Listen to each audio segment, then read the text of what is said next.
Account Junior and Auto Debit Gold Accumulation Program, GAP RM200. Ramai mak ayah tak sedar, anak-anak sebenarnya boleh jadi penyimpan emas sejak kecil. Dan dengan akaun Junior Public Gold, simpan sikit-sikit pun boleh menang hadiah cabutan bulanan. Akaun Junior Public Gold adalah akaun simpanan emas khas untuk anak bawah 18 tahun.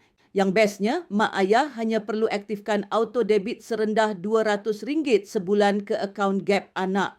Kenapa akaun Junior sangat berbaloi? Disiplin menyimpan sejak kecil, tak perlu fikir tiap bulan, sistem auto debit terus tukar duit jadi emas, patuh syariah dan selamat emas disimpan dalam akaun GAP atas nama anak sendiri.